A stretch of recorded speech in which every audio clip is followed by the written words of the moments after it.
Praise the lord. ನಮಗೆ ಕರ್ತನ ರಕ್ಷಕನಾಗಿರುವಂತಹ ಯೇಸು ಕ್ರಿಸ್ತರ ಅತಿ ಪರಿಶುದ್ಧವಾದ ನಾಮದಲ್ಲಿ ನಾನು ನಿಮ್ಮನ್ನು ಹೊಂದಿಸ್ತಾ ಮತ್ತೊಂದು ಸಂದೇಶ ಜೊತೆ ನಾನು ನಿಮ್ಮ ಮುಂದೆ ಬಂದಿದ್ದೀನಿ. ದೇವರ ಹಸ್ತವು ತಾನೇ ಕಳೆದ ದಿನವೆಲ್ಲ ನಿಮ್ಮನ್ನು ನನ್ನನ್ನು ಆತ್ಮಿಕವಾಗಿ ವಾಕ್ಯಗಳ ಮೂಲಕವಾಗಿ ಬಲಪಡಿಸಿ ಚೈತನ್ಯಗೊಳಿಸಿ ಜೊತೆಗಾರರಾಗಿದ್ದು ನಡೆಸ್ತಿದ್ದಾರೆ. ವೈಯಕ್ತಿಕವಾಗಿ ನಮ್ಮ ಅವಶ್ಯಕತೆಗಳನ್ನ ಅಗತ್ಯಗಳನ್ನ ಪೂರೈಸಿ ನಾವು ಕೈಟ್ ಮಾಡ್ತಕ್ಕಂಥ ಕೆಲಸಗಳನ್ನ ಆಶೀರ್ವದಿಸಿ ಕಾದು ಪೋಷಿಸಿ ಜೊತೆಗಾರರಾಗಿದ್ದು ನಡೆಸ್ತಿರುವುದಕ್ಕಾಗಿ ದೇವರಿಗೆ ಸ್ತುತಿಯೂ ಘನವೂ ಮಹಿಮೆಯು ಸದಾ ಕಾಲವೂ ಸ್ವಂತವಾಗಿರಲಿ. ಆಮೇನ್. ಈ ದಿನದ ಸಂದೇಶದ ವಾಕ್ಯಭಾಗ ಧರ್ಮೋಪದೇಶ ಕಂಡ 14ನೇ ಅಧ್ಯಾಯದಲ್ಲಿ 22ನೇ ವಾಕ್ಯದಿಂದ 27ನೇ ವಾಕ್ಯದವರೆಗೆ. ಡಿಯೋಟರಮಿ ಚಾಪ್ಟರ್ 14 ವರ್ಡ್ 22-27. ನೀನು ಬಿತ್ತುವುದರಿಂದ ಹೊಲದಲ್ಲಿ ವರ್ಷ ವರ್ಷಕ್ಕೆ ಬರುವ ಹುಟ್ಟುವಳಿಯಿಂದ ದಶಮಾಂಶವನ್ನು ತಪ್ಪದೆ ಕೊಡಬೇಕು. ನೀನು ನಿನ್ನ ದೇವರಾದ ಯೆಹೋವನಿಗೆ ಎಂದೆಂದಿಗೂ ಭಯಪಡುವುದನ್ನು ಕಲಿಯುವ ಹಾಗೆ ನಿನ್ನ ಧಾನ್ಯ, ದ್ರಾಕ್ಷಾರಸ, ಎಣ್ಣೆ, ದಶಮಭಾಗವನ್ನು ನಿನ್ನ ಪಶು ಕುರಿಗಳಲ್ಲಿ ಚೊಚ್ಚಲುಗಳನ್ನು ನಿನ್ನ ದೇವರಾದ ಕರ್ತನ ಮುಂದೆ ಆತನು ತನ್ನ ಹೆಸರನ್ನು ಇರಿಸಿಕೊಳ್ಳುವುದಕ್ಕೆ ಆಯ್ದುಕೊಳ್ಳುವ ಸ್ಥಳದಲ್ಲಿ ತಿನ್ನಬೇಕು. ನೀನು ಅವುಗಳನ್ನು ತೆಗೆದುಕೊಂಡು ಹೋಗುವ ಹಾಗೆ ನಿನಗೆ ದಾರಿ ದೂರವಾದರೆ, ಇಲ್ಲವೇ ನಿನ್ನ ದೇವರಾದ ಯೆಹೋವನು ತನ್ನ ಹೆಸರನ್ನು ಇರಿಸುವುದಕ್ಕೆ ಆಯ್ದುಕೊಂಡ ಸ್ಥಳವು ನಿನಗೆ ದೂರವಾದರೆ, ನಿನ್ನ ದೇವರಾದ ಯೆಹೋವನು ನಿನ್ನನ್ನು ಆಶೀರ್ವದಿಸಿದ ಆಶೀರ್ವದಿಸಿದ ಮೇಲೆ ಅವುಗಳನ್ನು ಹಣವನ್ನಾಗಿ ಮಾರ್ಪಡಿಸಿ ಆ ಹಣವನ್ನು ನಿನ್ನ ಕೈಯಲ್ಲಿ ಕಟ್ಟಿಕೊಂಡು ನಿನ್ನ ದೇವರಾದ ಯೆಹೋವನು ಆಯ್ದುಕೊಳ್ಳುವ ಸ್ಥಳಕ್ಕೆ ಹೋಗಬೇಕು. ಇಲ್ಲಿ ನಿಮ್ಮ ಇಷ್ಟಾನುಸಾರ ಕುರಿ, ದ್ರಾಕ್ಷಾರಸ, ಮದ್ಯ ಮೊದಲಾದವುಗಳನ್ನು ಕೊಂಡುಕೊಂಡು ನೀವು, ನಿಮ್ಮ ಮನೆಯವರು, ನಿಮ್ಮ ಊರಿನ ಲೇವಿಯರು ನಿಮ್ಮ ದೇವರಾದ ಯೆಹೋವನ ಸನ್ನಿಧಿಯಲ್ಲಿ ಊಟ ಮಾಡಿ ಸಂತೋಷವಾಗಿರಬೇಕು. ನಿನ್ನ ಬಾಗಿಲುಗಳಲ್ಲಿರುವ ಲೇವಿಯನನ್ನು ಕೈ ಬಿಡಬಾರದು, ಏಕೆಂದರೆ ಅವನಿಗೆ ನಿನ್ನ ಸಂಗಡ ಪಾಲು ಸ್ವತ್ತು ಇಲ್ಲ. ದೇವರಿಗೆ ಸ್ತೋತ್ರ. ವಾಕ್ಯ ಭಾಗ ನೋಡ್ತಾ ಇದ್ದೀವಿ. ಬಹಳ ಪ್ರಮುಖವಾಗಿ ಯಾವ ಕಾರ್ಯವನ್ನು ಕುರಿತಾಗಿ ದೇವರಲ್ಲಿ ಮಾತನಾಡ್ತಾ ಇದ್ದಾರೆ? ಬೆಳೆಯ ಅಥವಾ ನಿಮಗೆ ನಾನು ಆಶೀರ್ವದಿಸಿಕೊಟ್ಟಿರ್ತಕ್ಕಂತಹ ಅದು ಬೆಳೆ ಆಗಿರ್ಬೋದು, ಅದು ಪಶು ಆಗಿರ್ಬೋದು, ಇವುಗಳಲ್ಲಿನ ದಶಮಭಾಗವನ್ನೆಲ್ಲ ಮೊಟ್ಟ ಮೊದಲದಾಗಿ ನನ್ನ ತನ್ನಿರಿ, ನನ್ನ ಬಳಿಗೆ ತನ್ನಿರಿ. ದೇವರಿಗೆ ಸ್ತೋತ್ರ. ಆದರೆ ದಶಮಭಾಗವನ್ನು ಕೊಡೋ ವಿಷಯದಲ್ಲಿ ಜನರು ಬಹಳಷ್ಟು ಸಾರಿ ನಿರ್ಲಕ್ಷ್ಯ ತೋರಿರ್ತಕ್ಕಂಥದ್ದನ್ನ, ಅಸಡ್ಡೆ ಮಾಡಿರ್ತಕ್ಕಂಥದ್ದನ್ನ ನಾವು ಈ ಧರ್ಮೋಪದೇಶ ಖಂಡದಲ್ಲಿ ಬೋಧನೆಯಿಂದ ಮಲಾಕಿ ಪ್ರವಾದಿವರೆಗೂ ಭಾಳ ಸರಿ ನೋಡಿದ್ದೀವಿ. ಅಂತಿಮವಾಗಿ ಮಲಾಕಿ ಪ್ರವಾದಿ ಮೂಲಕವಾಗಿ ದೇವರು ಮಾತನಾಡ್ತಾರೆ,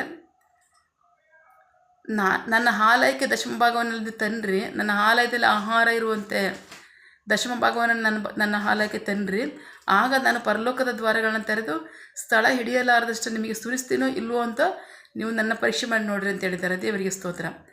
ಬಹಳ ಪ್ರಮುಖವಾಗಿ ಜನ ನಿರ್ಲಕ್ಷ್ಯ ಮಾಡಿದ್ರ ಮಿತವಾಗಿ ಏನು ದೊಡ್ಡ ಕಾರ್ಯವನ್ನು ಅವ್ರು ಹೊಂದ್ಕೊಂಡಿದ್ದೇನು ಅಂದರೆ ನಷ್ಟ, ಕೊರತೆ, ಬಡತನ, ಕಷ್ಟ, ನರಕ, ರೋಗ ಜನ ಹೊಂದ್ಕೊಂಡಿದ್ದು.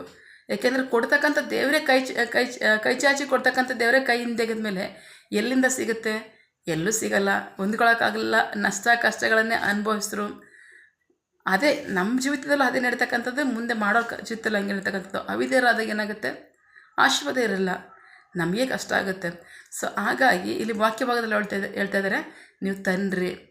ತಂದೆ ಏನು ಮಾಡಬೇಕು? ನೀವು, ನಿಮ್ಮ ಕುಟುಂಬದವರು, ನಿಮ್ಮ ಊರಿನಲ್ಲಿರ್ತಕ್ಕಂಥ ಲೇವಿಯರು, ಬಹಳ ಪ್ರಮುಖವಾಗಿ ಲೇವಿಯರು ಅಂತಂದಾಕ್ಷಣಕ್ಕೆ ದೇವರು ಧರ್ಮಶಾಸ್ತ್ರದಲ್ಲಿ ಆರಿಸ್ಕೊಂಡಿರ್ತಕ್ಕಂಥ, ಸೇವೆಗೋಸ್ಕರವಾಗಿ ಆರಿಸ್ಕೊಂಡಿರ್ತಕ್ಕಂಥ ಒಂದು ಸಂತತಿ. ಆ ಸಂತತಿ ಅದು ಮೋಶೆಯ ಸಂತತಿ. ಆದರೆ ಅಲ್ಲಿ ಮೋಶೆಯ ಹೆಸರು ಬರಲ್ಲ, ಮೋಶೆ ಅಣ್ಣನಾದಂಥ ಆರೋನನ ಹೆಸರನ್ನೇ ತಿಳಿಸ್ತಕ್ಕಂಥದ್ದು. ಏಕೆಂದರೆ ಆರೋನನ್ನೇ ದೇವರು ಮಹಾಯಾಜಕನಾಗಿ ಮೊಟ್ಟ ಮೊದಲದಾಗಿ ಆರಿಸ್ಕೊಂಡಿದ್ದು. ದೇವರಿಗೆ ಸ್ತೋತ್ರ. ಆದರೆ ಇವತ್ತು ಅದು ಅನೇಕ ಮಾರ್ಪಾಡುಗಳೊಂದಿಗೆ ಎಲ್ಲೋ ಒಂದು ಕಡೆ ಉಳ್ಕೊಂಡಿರ್ಬೋದು, ಬಟ್ ದೇವರು ಕೊಟ್ಟಿರೋ ರೀತಿಯಲ್ಲಿ ಅದು ಉಳ್ಕೊಂಡಿಲ್ಲ. ದೇವರು ಕೊಟ್ಟಿರ್ತಕ್ಕಂಥ ಆಜ್ಞೆಗಳ ಪ್ರಕಾರವಾಗಿ ನಡೀತಾ ಇಲ್ಲ. ಏನು ಬೇಕಾದ್ರೂ ಹೇಗೆ ಬೇಕಾದ್ರೂ ಎಷ್ಟು ರಾಜಕೀಯವಾಗಿ ನಡೀತಿರ್ಬೋದು, ಆಜ್ಞೆಗಳ ಅನುಸಾರ ಅಲ್ಲೂ ನಡೀತಾ ಇಲ್ಲ. ಅದು ದೇವರ ಚಿತ್ತಾನುಸಾರವದ್ದು ಅಲ್ಲ. ಆರೋನ್ನ ಮೂಲಕ ಕೊಟ್ಟಂತಹ ದೇವರ ಈ ಉದ್ಯೋಗ ಬಹಳ ಶ್ರೇಷ್ಠವಾದ ಉದ್ಯೋಗ, ಬಹಳ ಅತ್ಯಂತ ಪವರ್ಫುಲ್ ಆದಂಥದ್ದು. ಸಮಸ್ತ ಅಧಿಕಾರ ಇತ್ತು ಆ ಒಂದು ಪೋಸ್ಟ್ಗೆ. ಅಷ್ಟೊಂದು ಶ್ರೇಷ್ಠವಾದಂಥ ಪೋಸ್ಟ್ನ ದೇವ್ರ ಹೊರಗೆ ಕೊಟ್ಟರು. ಮಹಾಯಾಜಕ ದೇವರ ಸನ್ನಿಧಿ ಸೇವೆ ಮಾಡ್ತಕ್ಕಂಥದ್ದು. ಸೊ ಆ ಸೇವೆ ಮಾಡಬೇಕಾದ್ರೆ ಆ ಇಡೀ ಸಂತತಿನೇ ಆರಿಸ್ಕೊತಾ ಇದ್ದಾರೆ, ಲೇವಿ ಸಂತತಿನ. ಆ ಲೇವಿ ಸಂತತಿನ ಇರ್ತಕ್ಕಂಥ ಜನ ಆರೋನ್ ಮಹಾಯಾಜಕನು ಅವನ ಮಕ್ಕಳು ಯಾಜಕರು, ಸಹಾಯ ಯಾಜಕರಾಗಿ ಕೆಲಸ ಮಾಡ್ತಾರೆ. ಉಳಿದ ಎಲ್ಲ ಜನರಿಗೂ ಅಲ್ಲಿ ಸೇವೆ ಉಂಟು. ದೇವಾಲಯದ ಒಳಗಡೆನೂ ಹೊರಗಡೆನೂ ಸೇವೆ ಉಂಟು. ಅವ್ರು ಇನ್ನೆಲ್ಲಿಗೋದ್ರೂ ಸಹ ಅದೇ ಸೇವೆ ಮಾಡಬೇಕು. ಅದನ್ನು ಬಿಟ್ಟು ಬೇರೆ ಮಾಡೋಂಗಿಲ್ಲ ಲೇವಿಯರು. ಅಷ್ಟು ಮಾತ್ರ ಅಲ್ಲ, ಅವ್ರಿಗೆ ಆಸ್ತಿನಲ್ಲಿ ಯಾವುದೇ ಪಾಲಿಲ್ಲ. ಅದನ್ನೆಲ್ಲಿ ವಾಕ್ಯದಲ್ಲಿ ಹೇಳ್ತಾರೆ, ಏಕೆಂದರೆ ಅವನಿಗೆ ನಿನ್ನ ಸಂಗಡ ಪಾಲು ಸ್ವತ್ತು ಇಲ್ಲ. ಅವರು ವಾಸ ಮಾಡೋದಕ್ಕೆ ಸ್ವಂತ ಮನೆ ಉಂಟು. ಏಕೆಂದರೆ ದೇವರು ಯೆಹೋಶುವ ಪುಸ್ತಕದಲ್ಲಿ ಹೇಳ್ತಾ ಇದ್ದಾರೆ, ಯೆಹೋಶುವ ಪುಸ್ತಕದಲ್ಲಿ ಹೇಳ್ತಾರೆ, ಕೊಡಬೇಡ ನೀನು ಅವ್ರಿಗೆ ಪಾಲನ್ನ. ಲೇವಿಯರಿಗೆ ಯಾವುದೇ ಸ್ವತ್ತು ಆಸ್ತಿಯಲ್ಲಿ ಪಾಲು ಕೊಡಬೇಕಂದ್ರೆ ನಾನೇ ಅವರ ಪಾಲಾಗಿದ್ದೇನೆ, ನನ್ನ ಮೂಲಕವೇ ಅವ್ರು ಜೀವಿಸಬೇಕು, ನಾನೇ ಅವ್ರನ್ನ ಸಾಕ್ತೀನಿ ಅಂತ ಹೇಳಿದ್ದಾರೆ. ಸೊ ಅಷ್ಟೊಂದು ಮಟ್ಟಕ್ಕೆ ದೇವರು ಸರ್ವಶಕ್ತನ ದೇವರು ಹೇಳ್ಕೊಂಡಿರ್ಬೇಕಾದ್ರೆ ಆ ನಂಬಿಗಸ್ತರಾಗಿ ವಿಧೇಯರು ಎಷ್ಟು ಮಟ್ಟಿಗೆ ನಡೆಸ್ತಾರೆ. ಅವ್ರು ನಂಬಿಗಸ್ತರಾಗಿ ವಿಧೇಯರಾಗಿದ್ದಕ್ಕೆ ಬಹಳ ಕಮ್ಮಿ ಇರಲಿ. ಆದರೆ ವಾಕ್ಯದಲ್ಲಿ ಹೇಳ್ತಾ ಇದ್ದಾರೆ, ನೀವು ನಿಮ್ಮ ಸಹೋದರರು, ನಿಮ್ಮ ಕುಟುಂಬಸ್ಥರು, ನಿಮ್ಮ ಜೊತೆ ಪಾಲಿದೆ ಇರ್ತಕ್ಕಂಥ ಲೇವಿಯರು ಬಂದು ನನ್ನ ಸನ್ನಿಧಿನಲ್ಲಿ ನೀವು ಅದನ್ನು ಉಂಡು ಕುಡಿದು ತಿಂದು ಸಂತೋಷ ಪಡಬೇಕು ಅಂತ ಹೇಳ್ತಾರೆ. ಅದಕ್ಕೆ ದೇವರು ಹೇಳಿದ್ದು, ನನ್ನ ಆಲಯದಲ್ಲಿ ಆಹಾರ ತಗೊಬಂದ್ರೆ ದಶಮ ಭಾಗವನ್ನೆಲ್ಲ ನನ್ನ ಬಳಿಗೆ ಅಂತ ಹೇಳಿದ್ದು.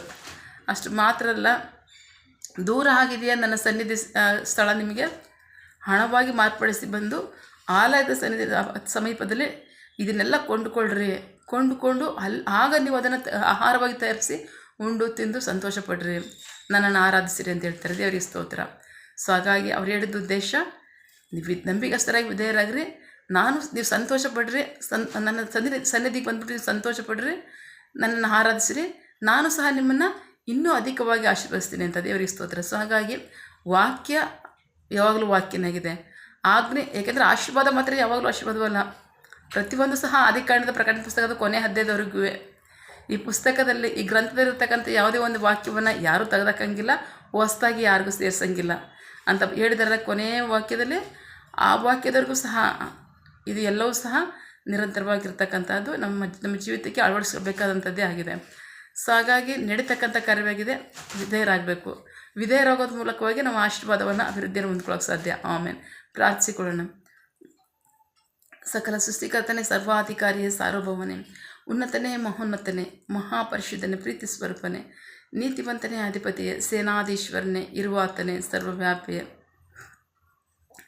ದಿನ ವಾಕ್ಯಗಳ ಮೂಲಕವಾಗಿ ನಮ್ಮ ಸಂಘ ಮಾತಾಡಿದಂತಹ ನಿಮ್ಮ ಪ್ರೀತಿಗಾಗಿ, ನಂಬಿಗಸ್ತಿಯಾಗಿ ನಿಮಗೆ ಸ್ತೋತ್ರ. ವಾಕ್ಯ ಭಾಗದಲ್ಲಿ ನೀವು ನಮಗೆ ಆಜ್ಞೆ ಮಾಡಿದ್ದೀರಾ, ನಿಮ್ಮ ಬೆಳೆಯಲ್ಲಿ, ನಿಮ್ಮ ಪಶುಗಳಲ್ಲೇ ದಶಮ ಭಾಗವನ್ನೆಲ್ಲ ನನ್ನ ಬಳಿಗೆ ತನ್ನಿರಿ ಅಂತ ಹೇಳ್ತಿದ್ದೀರಾ. ಅದಕ್ಕಾಗಿ ಸ್ತೋತ್ರ. ನನ್ನ ಆಲಯದಲ್ಲಿ ಆಹಾರ ಇರುವಂತೆ ದಶಮ ಭಾಗವನ್ನೆಲ್ಲ ನನ್ನ ಬಳಿಗೆ ತನ್ನಿರಿ.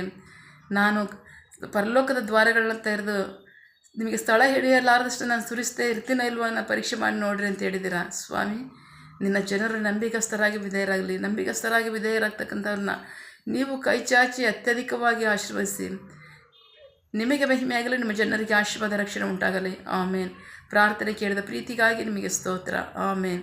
ನಿನ್ನ ಜನರು ಕೈ ಮಾಡ್ತಕ್ಕಂಥ ಕೆಲಸವನ್ನು ಆಶೀರ್ವದಿಸು, ಅವರ ಅಗತ್ಯಗಳನ್ನು ಪೂರೈಸು, ಕೊರತೆಗಳನ್ನ ನೀಗಿಸು. ಆಮೇನ್.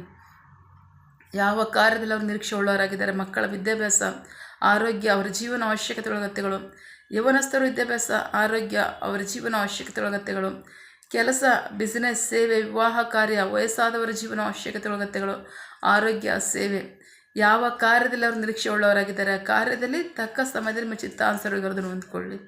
ಆಮೇನ್. ನೀವು ಹಾಗೆ ಮಾಡೋ ಪ್ರೀತಿಗಾಗಿ, ನಂಬಿಗಸ್ತಿಯಾಗಿ ನಿಮಗೆ ಸ್ತೋತ್ರ. ನಮ್ಮ ಪ್ರಾರ್ಥನೆ ನೀವು ಕೇಳಿದ್ದೀರಾ, ಅದರಂತೆ ನಡೆಸ್ತಿರೋದಕ್ಕಾಗಿ ಸ್ತೋತ್ರ. ನಮ್ಮ ಪ್ರಾರ್ಥನೆಯನ್ನು ನಮ್ಮ ರಕ್ಷಕನಾದ ಯೇಸು ಕ್ರಿಸ್ತರ ಅತಿ ಪರಿಶುದ್ಧವಾದ ನಾಮದಲ್ಲಿ ಪ್ರಾರ್ಥಿಸಿ ನಿಮ್ಮ ಪಾದಗಳು ಸಲ್ಲಿಸಿ ನಾವು ಬೇಡಿ ಹೊಂದಿದ್ದೇವೆ ನಮ್ಮ ಜೀವಳ ತಂದೆ. ಆಮೇನ್. God bless you all. ದೇವರು ತಾನೇ ಇದರ ವಾಕ್ಯಗಳ ಮೂಲಕವಾಗಿ ನಮ್ಮ ಸಂಗಡ ಮಾತನಾಡಿದ್ದಾರೆ, ನಮ್ಮನ್ನು ಆಶೀರ್ವದಿಸಿದ್ದಾರೆ. ಆಮೇನ್. All the best.